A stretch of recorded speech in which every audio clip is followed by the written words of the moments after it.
నూతన సంవత్సర శుభాకాంక్షలు. ఈ నూతన సంవత్సరంలో ఉన్న రాష్ట్రానికి మంచి జరగాలని చెప్పి, రాష్ట్రంలో అరాచకాలు పోవాలని చెప్పి మనస్ఫూర్తిగా కోరుకుంటా ఉన్నాం. ఈరోజు ప్రెస్ మీట్ యొక్క ముఖ్య ఉద్దేశం, మన రాష్ట్ర ముఖ్యమంత్రి 45 ఏళ్ల రాజకీయ అనుభవం, 75 ఏళ్ల వయసు, నేను ప్రపంచానికే పాఠాలు చెప్పాను, మొత్తం టెక్నాలజీకి నేనే పితామహుణ్ణి, ఇలా రోజుకో కబుర్లు చెప్పేటటువంటి మన ముఖ్యమంత్రి చంద్రబాబు నాయుడు గారు, అంటే మన రాష్ట్ర ముఖ్యమంత్రి కనుపడటలేదు. ఎక్కడికి వెళ్లారో ఆచూకీ దొరకట్లేదు. గడిచిన 4 రోజులుగా ముఖ్యమంత్రి గారు ఎక్కడున్నారటటువంటి సమాచారం రాష్ట్ర ప్రజలకి తెలియక, ఈరోజు ఏమయ్యాడు ముఖ్యమంత్రి గారు, అసలు ముఖ్యమంత్రి గారు ఎక్కడికి పోయారు, ఎందుకు ఆయన సమాచారాన్ని అందించట్లేదని చెప్పి ఈరోజు రాష్ట్ర ప్రజలు అడుగుతున్నటువంటి దాన్ని ఈరోజు మేము కూడా అడుగుతా ఉన్నాం. సోషల్ మీడియా వేదికగా ఈరోజు ముఖ్యమంత్రి చంద్రబాబు నాయుడు గారు కనుపడటలేదు, ఆచూకీ ఎక్కడ? ముఖ్యమంత్రి చంద్రబాబు నాయుడు గారు కనపడటలేదు, ఆచూకీ ఎక్కడ అని చెప్పి ఈరోజు రాష్ట్ర ప్రజానికం అడుగుతా ఉంది.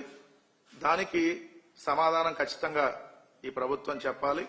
ఎందుకంటే ఈయన ఒక తెలుగుదేశానికి ముఖ్యమంత్రి కాదు, రాష్ట్ర ప్రజలకు ముఖ్యమంత్రి. సో రాష్ట్ర ప్రజలకు ముఖ్యమంత్రిగా ఉన్నటువంటి చంద్రబాబు నాయుడు గారు కనపడకుండా ఎక్కడికి వెళ్లారు, ఆచూకీ తెలిస్తే సమాచారం అందించాలి. ఒకవేళ డీజీపీ గారి దగ్గర సమాచారం లేకపోతే కేంద్రాన్ని అన్న అడుగుతా ఉన్నాం. ఎందుకంటే మా రాష్ట్ర ముఖ్యమంత్రి గారు కనపట్టలేదు, సో ఎక్కడున్నారో సమాచారం అందించండి. దాంతో పాటు గౌరవ విద్యాశాఖ మంత్రిగా ఉన్నటువంటి సకల శాఖల విధ్వంస మంత్రి, ఆయన పేరుకి విద్యాశాఖ మంత్రి, ఆయన సకల శాఖల్ని విధ్వంసం చేయడానికి ఒక మంత్రిత్వ శాఖని క్రియేట్ చేసి ఆయనకి ఇచ్చారు. అన్ని శాఖల్ని విధ్వంసం చేయటమే ఆయన లక్ష్యం. ఆయన పేరు నారా లోకేష్, ఈయన ముఖ్యమంత్రి కొడుకు కూడా. సో ఈయన ఎక్కడున్నారో ఈయన కూడా కనపట్ల, ఈయన గడిచిన వారం రోజులుగా కనపట్ల, ఎక్కడున్నారో సమాచారం లేదు. సో అందరూ ఆందోళన చెందుతా ఉన్నారు. ఈరోజు ఏమైపోయాడు చంద్రబాబు నాయుడు గారు, ఏమైపోయాడు నారా లోకేష్ గారు, ఎక్కడికి వెళ్లారు, కనీసం నూతన సంవత్సరం రోజు శుభాకాంక్షలు చెప్పడానికి కూడా అందుబాటులో లేరు అని చెప్పి ఈరోజు రాష్ట్ర ప్రజానికం అడుగుతుంది. కాబట్టి మేము కూడా అడుగుతా ఉన్నాం. రాష్ట్ర ముఖ్యమంత్రి అండ్ రాష్ట్రాన్ని సకల శాఖలకి విధ్వంసం చేస్తున్నటువంటి సకల శాఖల విధ్వంస మంత్రి నారా లోకేష్ గారు ఎక్కడున్నారనేటటువంటి సమాచారం అడుగుతా ఉన్నాం. ఆచూకీ తెలపగలరు. దయచేసి మీడియా వాళ్ళకి ఎవరికైనా తెలిసిన సమాచారం చెప్పండి. ఎందుకంటే మా ముఖ్యమంత్రి, మా మంత్రి భద్రతలకు సంబంధించినటువంటి అంశం. ఎందుకంటే చంద్రబాబు నాయుడు గారు ఇప్పుడు ఏదో విదేశాలు వెళ్లారని చెప్తున్నారు. మరి విదేశాల్లో ఏ దేశం వెళ్లాడో తెలియకపోతే అక్కడ భద్రత ఎలా? అలానే ముఖ్యమంత్రి కొడుకు, మరి ఆయన ఎక్కడున్నాడో సమాచారం చెప్పాలి. మనకున్నటువంటి సమాచారం ప్రకారం వీళ్ళు, అంటే ముఖ్యమంత్రి చంద్రబాబు నాయుడు గారేమో మొన్న వైకుంఠ ఏకాదశి అత్యంత పవిత్రమైనటువంటి రోజు. నార్మల్ గా అయితే పక్క రాష్ట్ర ముఖ్యమంత్రి రేవంత్ రెడ్డి గారు వచ్చారు ఏదైతే దర్శనం చేసుకోవడానికి తిరుమల వెంకటేశ్వర స్వామిని. మరి చంద్రబాబు నాయుడు గారు వైకుంఠ ఏకాదశి రోజున ఉదయం 10:28 శంషాబాద్ లో VJT 101 అనేటటువంటి స్పెషల్ ఫ్లైట్ లో 30/12/2025 ఉదయం 10:25 శంషాబాద్ నుంచి బాలి వెళ్లాడనేటటువంటి సమాచారం మన దగ్గర ఉంది. మరి వీళ్ళేమో లండన్ ట్రిప్ అని కొద్దిసేపు చెప్తున్నారు. ఏదైతే తెలుగుదేశం పార్టీకి సంబంధించినటువంటి మీడియా వాళ్ళు అఫీషియల్ గా ఒక ముఖ్యమంత్రి ఎక్కడికి వెళ్లాడనేటువంటి సమాచారం ఇప్పటికీ ఎందుకు చెప్పట్లేదు? రెండోది నారా లోకేష్ గారు ఏదైతే 28వ తారీఖున, అంటే ఆయన కేబినెట్ మీటింగ్ కూడా అటెండ్ కాల. కేబినెట్ మీటింగ్ కంటే మరి ఇంపార్టెంట్ ఏముందో, కేబినెట్ మీటింగ్ ను కూడా వదిలేసి ఆయన క్యాథ్వే పసిఫిక్ ఎయిర్లైన్స్ లో హాంకాంగ్ వెళ్లాడు శంషాబాద్ ఎయిర్పోర్ట్ నుంచి అని మనకు అందుతున్న సమాచారం. మరి అక్కడి నుంచి ఎక్కడికి వెళ్లారు, ఎప్పుడు వస్తారు, ఏమైంది, అసలు చంద్రబాబు నాయుడు గారికి విదేశాల్లో ఇప్పుడు అంత రహస్య పర్యటనలు ఏంటి, నారా లోకేష్ గారికి విదేశాల్లో రహస్య పర్యటనలు ఏంటి? వీళ్ళు అధికారంలోకి వచ్చినటువంటి ఈ 18 నెలల కాలంలో ముఖ్యమంత్రి చంద్రబాబు నాయుడు గారు 6 సార్లు విదేశీ పర్యటన చేశారంటే ప్రతి 3 నెలలకు ఒక్కసారి ముఖ్యమంత్రి చంద్రబాబు గారు విదేశాలకు వెళ్తున్నాడు. ఎందుకు వెళ్తున్నాడు? ₹1 ఇప్పటి వరకు పెట్టుబడి తెచ్చింది లేదు. ఈ 6 పర్యటనలో మీ ప్రైవేటు పర్యటనలో, అనఫిషియల్ పర్యటనలో, లేదా మీ కుటుంబ సభ్యుల పర్యటనలో, మీ కుటుంబంతో కలిసో ఈ వెళ్ళినటువంటి పర్యటనలే దాదాపుగా ఈ 6 పర్యటనలో 2 పర్యటనలు అవే ఉన్నాయి. జనవరి 20-24 అంటే 2025 సంవత్సరంలో జనవరి 20 నుంచి 24 మధ్య దావోస్ వెళ్ళాడు చంద్రబాబు నాయుడు గారు ఒకసారి. రెండోది ఏప్రిల్ 17 నుంచి 22 మధ్య ఈ 2025లోనే యూరప్ వెళ్ళాడు ప్రైవేట్, దాంతో బర్త్డే ఆయన ఏప్రిల్ 4/20 అదే 2004 కదా 4/20 ఆయన బర్త్డే రోజున ఆయన ప్రైవేటు పర్యటన ఫ్యామిలీతో వెళ్ళాడు. తర్వాత జూలై 26 నుంచి 31 మధ్య సింగపూరు, అక్టోబర్ 22-24 మధ్య దుబాయ్ అండ్ అబుదాబి, నవంబర్ 2 నుంచి 6 మధ్య లండన్, అది కూడా ప్రైవేట్ పర్యటన. ఇప్పుడు డిసెంబర్ 30 నుంచి స్టిల్ ఈ రోజు మన ప్రెస్ మీట్ జరుగుతుంది.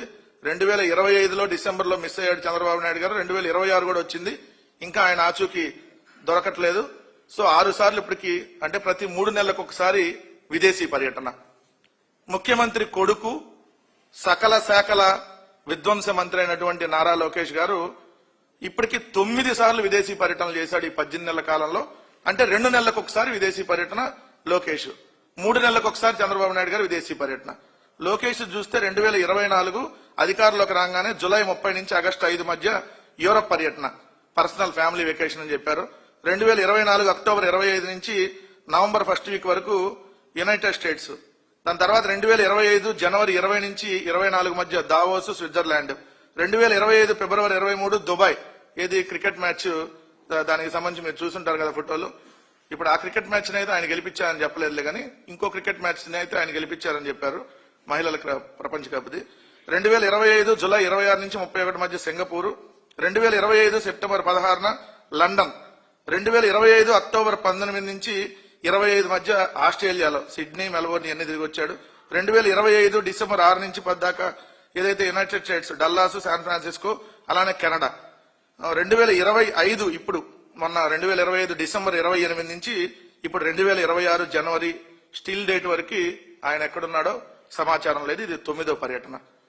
ఏం చేస్తా ఉన్నారు మీరు, ఎక్కడికి వెళ్తున్నారు, ఎందుకు ఇంత గోప్యంగా ఉంచుతున్నారు అంటే బయట మనకు వినపడుతున్నటువంటి సమాచారం ఈ 18 నెలల కాలంలో దాదాపుగా 2,93,000 కోట్ల రూపాయల అప్పులు చేసి తన బినామీలకు దోచిపెట్టేటటువంటి కార్యక్రమం చేసి 99 పైసలకి ఉల్ఫా ఉల్ఫాగాళ్లకో లేదంటే టీడీపీ బినామీగాళ్లకో లుల్లుగాళ్లకో ఎవరొకరికి దోచిపెడుతూ దాని ద్వారా వచ్చినటువంటి డబ్బులన్నింటినీ విదేశాల్లో వ్యాపారాలు చేస్తా ఉన్నారు, విదేశాల్లో దాచుకుంటున్నారు.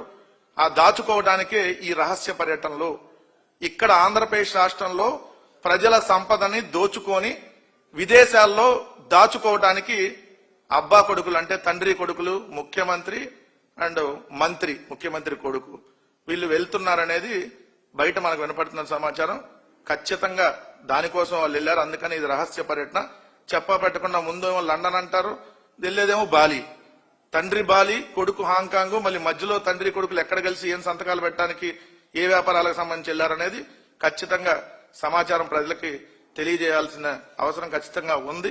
సో ముందైతే ముఖ్యమంత్రి గారి భద్రత, ముఖ్యమంత్రి గారు ఎక్కడున్నారు అనేటటువంటి సమాచారం ఆయన కనపట్టలేదనేటటువంటిది, ముఖ్యమంత్రి కొడుకు ఇద్దరు కనపట్టలేదనేటటువంటిది క్లియర్ గా ఏదైతే సోషల్ మీడియాలో కూడా అందరూ పోస్టులు చేస్తా ఉన్నారు, వీళ్ళు ఎక్కడున్నారు ఆచూకీ తెలపమని అడుగుతా ఉన్నాం ఈ ప్రభుత్వం. రెండో అంశం వచ్చేటప్పటికి ఇక్కడ ఈ 18 నెలల కాలంలో ఆంధ్రప్రదేశ్ రాష్ట్రంలో జరుగుతున్నటువంటి అరాచకం. ఆంధ్రప్రదేశ్ లో 164 మంది ఎమ్మెల్యేల కూటమి. ఒక్కొక్క ఎమ్మెల్యే చరిత్ర తీస్తే ఒకళ్ళేమో మహిళలకు అర్ధరాత్రి వాట్సాప్ కాల్ చేసి నేను అర్ధరాత్రి మాట్లాడతా అంటాడు ఒక ఎమ్మెల్యే. ఇంకొక అతనేమో నా వీడియోలు తీసి పంపిస్తేనే నేను మాట్లాడతా అంటాడు ఇంకొక అతను. ఇంకొక అతనేమో ఏదైతే ప్రిన్సిపాల్ కి డైరెక్ట్ గా ఫోన్ చేసి ఏదైతే నా దగ్గరకు వస్తేనే నీకు పనులు చేస్తా అంటాడు. సో ఇంకొక ఎమ్మెల్యేలు అయితే డైరెక్ట్ గా దొరికినటువంటి పరిస్థితి. ఇప్పటికిప్పుడు చూస్తే మొన్న జరిగినటువంటి సంఘటనకు సంబంధించి ప్రస్తుతం ఇప్పుడు ఆ కేసు శ్రీకాళహస్తి, అంటే మీ అందరికీ ఐడియా ఉండుంటది. ఈ మధ్య శ్రీకాళహస్తిలో జనసేనకు సంబంధించినటువంటి ఇన్ఛార్జ్ గా ఉన్నటువంటి కోట వినోత దంపతులు అక్కడ వాళ్ళ దగ్గర డ్రైవర్ గా పనిచేస్తున్నటువంటి రాయుడిని చంపి చెన్నైలో రివర్ డెలివరీ చేశారు అనేది మనందరం చూసాం. ఈ సంఘటన జూలై